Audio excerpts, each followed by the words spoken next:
요한복음 8장 56절에 예수께서 가라사대 진실로 진실로 너에게 이르노니 아브라함이 나기 전부터 내가 있느니라 이렇게 말씀하십니다. 예수님께서 여기서 내가 있느니라고 하신 말씀의 헬라 원어가 현재형입니다.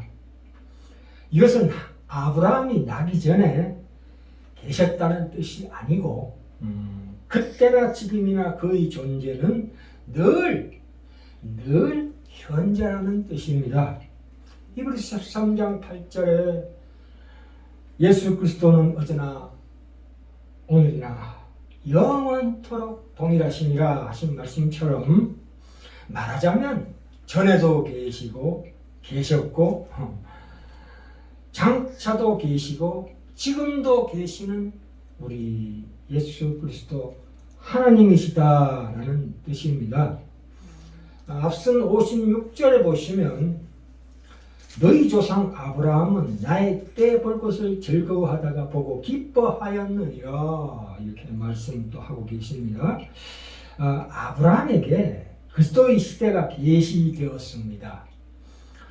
창세기 22장 18절에 이삭의 출생 약속, 말하자면 네 씨로 말미암아 천하 만민이 복을 얻으리니라는 약속 내용을 가진 것인데요. 이 말씀이 하나님은 아브라함으로 하여금 그리스도께서 그의 후손으로 나시게 될 것을 미리 내다보게 한 것입니다.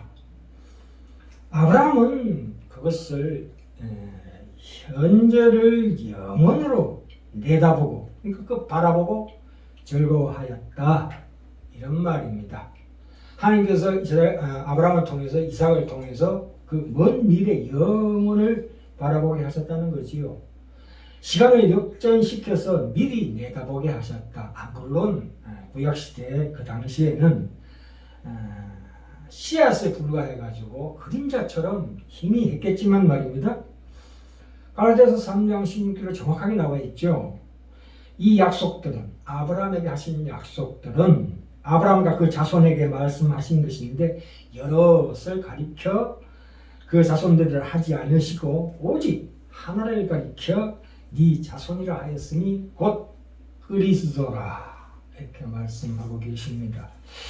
오늘 함께 은혜 받을 말씀의 제목이 직접 미리 결과를 만드시고 누가 하나님께서 그 원인을 우리에게 돌리시는 하나님의 믿음, 다시 말하자면 그 원인을 우리의 믿음으로 쳐주시는 하나님의 믿음이라는 제목으로 은혜 받고자 합니다. 히브리서 11장 30절에 보시면 제가 읽겠습니다. 믿음으로 7일 동안 여리고를 두루다니며 성이 무너졌으며 이렇게 말씀하고 있습니다. 이 성이 무너지는 그 징조나 증거는 그것을 우리에게 주실 때 하나님은 그런 성을 7바퀴 도는 그 원인에 의해서 그 결과가 여리고가 무너지는 결과가 만들어지는 것이 아니고 하나님께서 그 결과를 만들어내시기 위해서 그 원인을 하나님 측에서 직접 만드시는 분이다. 이런 것입니다. 우리가 이 말씀을 볼 때 항상 자칫 이스라엘 백성들이 믿음을 갖고 이 여리고성을 7바퀴 돌았더니 넘어졌다. 이런 것을 하나의 교훈으로 우리가 생각하기 쉬운데 이 여리고성을 7바퀴 돌라는 것에는 그것이 여리고성이 무너지는 것과는 가장 무관한 것이라는 것 때문에 하나님께서 시키신 것입니다. 그것은 뭐와 같냐 하면 그 사사기에도 보시면 기드온이 300명을 데리고 한 손에는 항아리를 들고 횃불을 그 안에 감춘 채 한 손에는 나팔을 들고 삼면으로 에워싸고 누구를 미디안 윤을 잠자고 있는 사이에 항아리를 깨고 횃불을 들고 나팔을 불어 적들이 자중질환에 빠져서 서로 죽이다가 패퇴해서 도망갔다. 이런 말씀이 있는데 여기서 그 초점은 뭐냐면 그러니까 항아리, 횃불, 나팔이라는 것은 그 세 가지는 전투용으로는 전혀 부적합한 것이라는데 그 초점이 있습니다. 동화 같은 얘기죠. 이 여리고성이 무너지는 데 있어서도 이 여리고성을 7바퀴 돈 그의 행위가 그 어떤 것도 여리고성이 무너지는 데 이유나 조건이 될 만한 점이 없었다는 것이 이 말씀에 초점이 있는 것입니다. 여리고성이 무너진 것은 여호수아 6장 2절에 나와 있다시피 하나님께서 여호와께서 여호수아에게 이르실 때 보라 내가 여리고와 그 왕과 용사들을 네 손에 붙였다가 유일한 이유였습니다. 하나님이 작정하신 것이 이루어진 거죠.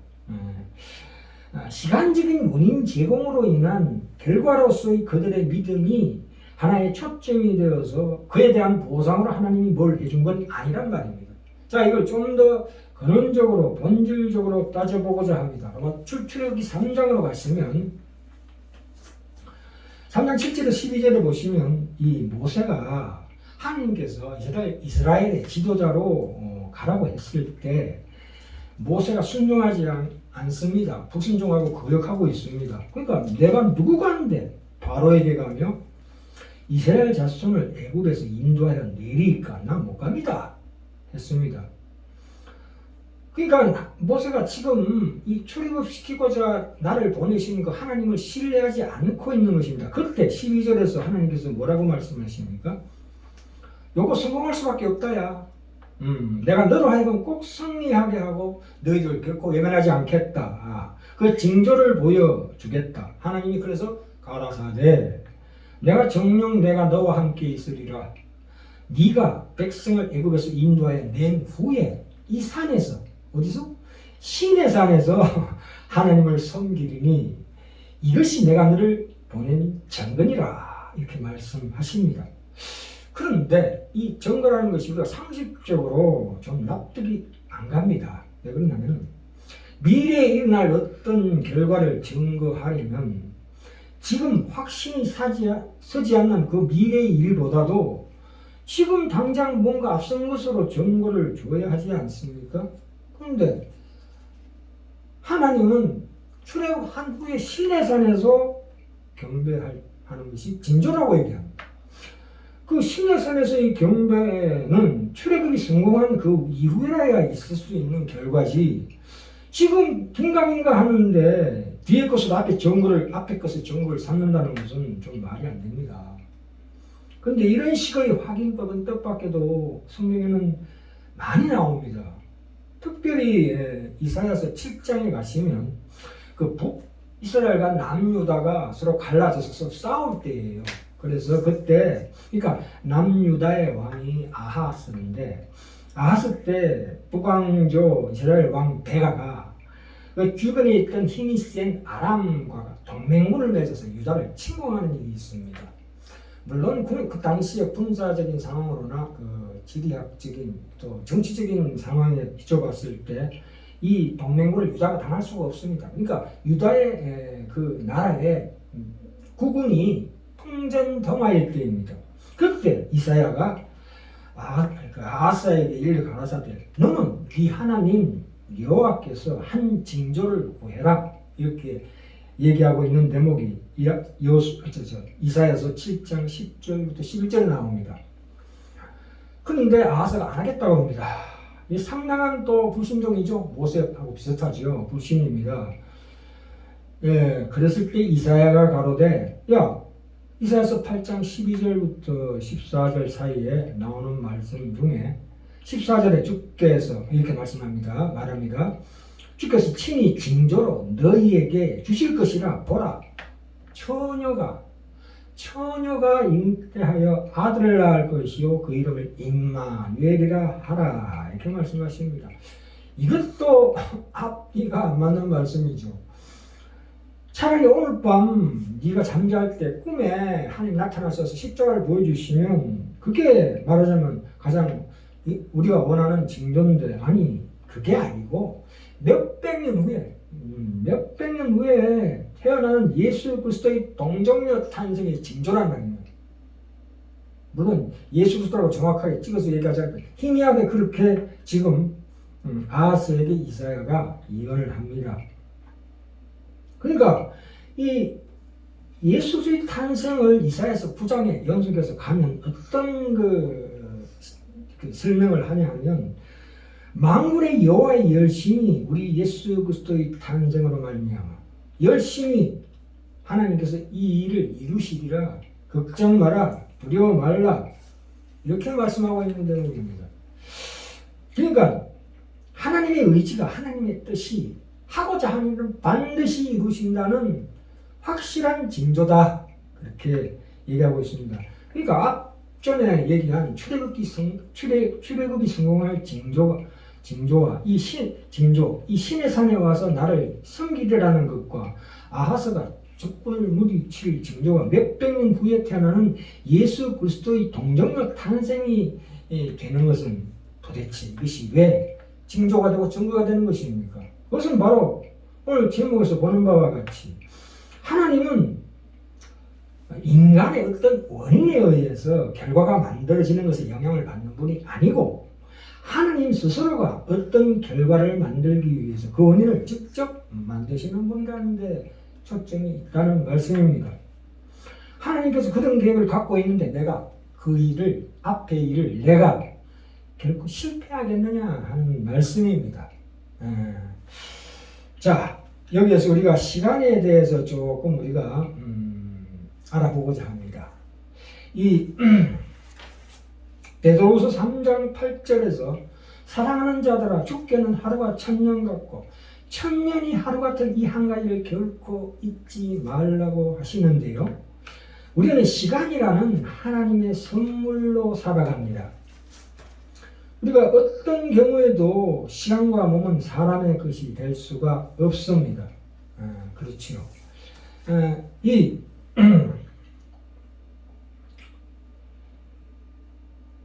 하나님이 천지 만물을 시간과 함께 창조하셨다 하는 말씀이 우리 창세기에 나오고 있는데요. 하나님은 최초의 창조의 순간에 만물과 함께 시간을 함께 창조했다. together 이렇게 말씀하고 있습니다. 그 시간은 이 피조세계가 가지는 말하자면 특징이고 요소라는 말이지만 하나님의 영혼은 시간이 없습니다. 따라서 우리에게 주신 이 시간이라는 것은 말하자면 이 몸과 함께 시간을 우리에게 선물로 주신 것인데 이 하나님의 창조라는 데는 두 순간이 있습니다. 곧 창조, 천지 창조라는 최초 행위와 또한 두 번째로 그 이후에 계속해서 하나님의 섭리에 따라서 우리를 인도해가는 과정에 해당하는 또 한 순간이 존재하는 것입니다. 그렇기 때문에 이 말씀을 이 하나님이 천지를 시간과 함께 창조하셨다는 말을 우리가 인간이 이해할 수 없기 때문에 창세기에는 6일을 하루씩 구분해서 차례차례 제시해야 했던 것입니다. 자, 이 기독교 신앙에서는 물론이고 현대 물리학에서도 시간은 절대적인 것이 아니다고 나옵니다. 또한 시간은 독립적으로 존재하는 것이 아니다. 그렇죠. 우리의 시간은 다른 사람의 시간과 다릅니다. 우리 대한민국의 아침이 미국의 사람들에게는 저녁이 됩니다. 우리가 우주의 어느 별의 현재와 지구의 현재는 전혀 다릅니다. 그렇죠? 사람은 시간을 그 순서에 의해서만 알 수가 있습니다. 아침에 나 세수하고 밥 먹었다. 이거 순서에 의해서 안다는 말입니다. 그러나 하나님은 그 시간을 전체로 과거, 현재, 미래를 전체로 통째로 동시에 아시는 분이십니다. 예를 들어보세요. 이 드라마, 이 세계 역사의 드라마의 작가이신 하나님은 지금 이 세 가지 사건, 말하자면 과거, 현재, 미래의 사건을 거꾸로 써내갈 수도 있고 동시에 경험할 수도 있다. 그 시간이 하나님의 손안에 있다는 뜻입니다. 그러니까 우리에게는, 인간에게는 어떤 역사적인 사건, 어떤 물리적인 사건들이나 인간의 행동들이 하나님에게는 하나의 영원한 현재에 일어나는 것으로서, 하나님은 우주를 오래전에 만든 것이 아니고, 물론 그건 최초의 행위도 있었지만 지금 매 순간 매 순간 이 순간에 창조하고 계시기도 하다, 이 뜻입니다. 야, 그럼 우리가 인간의 죽음에 대해서는 어떻게 이 시간과 연결시킬 수 있겠습니까? 우리가 그 고린도전서 16장 39절에서 49절에 보시면 정확하게 나와 있습니다. 고린도전서 15장 49절을 제가 읽겠습니다. 12장 49절.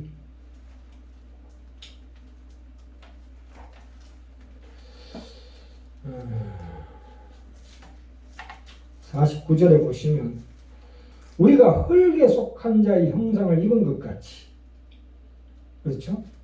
또한 하늘에 속한 자의 형상을 입으리라. 이게 하나님의 약속입니다.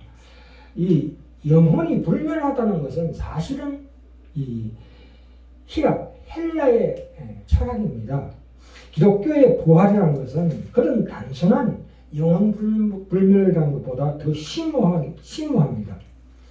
우리는 죽었을 때 우리가 생각하는 과거, 현재, 미래라는 그 시간에서 완전히 벗어나고 빠져나갑니다. 우리들이 생각하는 어떤 직선적인 시간과는 다른, 보다 그 무한한 굵은, 보다 큰 시간을 경험합니다. 그러니까 그때 우리가 죽었을 때 그 영원한 의식 가운데서는 뭐 과거니 미래니 하는 것이 더 이상 존재하지 않습니다. 우리한테 있어서는, 지금 우리 예수 그리스도 믿는 신자에 있어서는 부활은 다가올 미래의 일이 아니고 현재 있는 영원한 현재 속에서 지금 현재 하나님께서 창조하시고 이루시고 계시다는 것입니다. 하나님은 우리의 모든 신앙의 행동과 우리의 신앙의 구원의 시작과 과정과 완성을 전체를 한꺼번에 보시고 그것을 인도하시는 분이시다는 뜻입니다.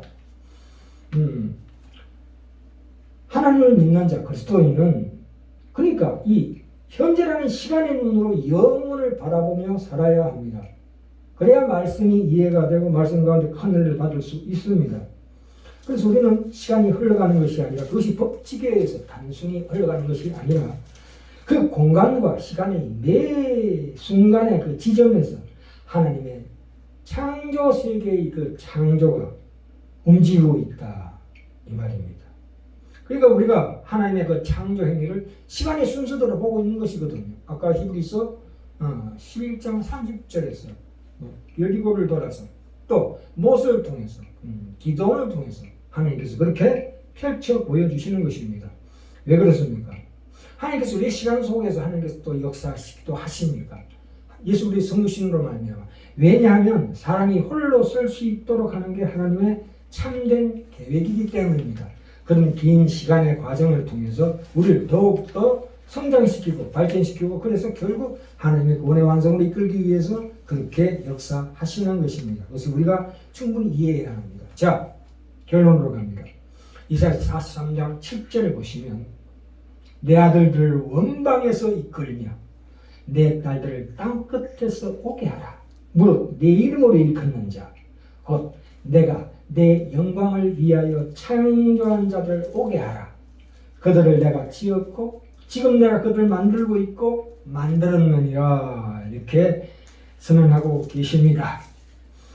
하나님께서는 내가 할 일을 다 했다, 나머지는 네가 알아서 해라, 그런 식이 아니라 우리를 하나님의 자녀로 불러낸 그 일을 완성하는 데 있어서 하나님은 하나님이 만족하시는 자리까지 이르게 하신다는 것이 오늘 이번 11장 30절에서 보는 믿음으로 여리고성을 무너지게 했다는 그 깊은 뜻의 본질입니다. 31절 볼까요?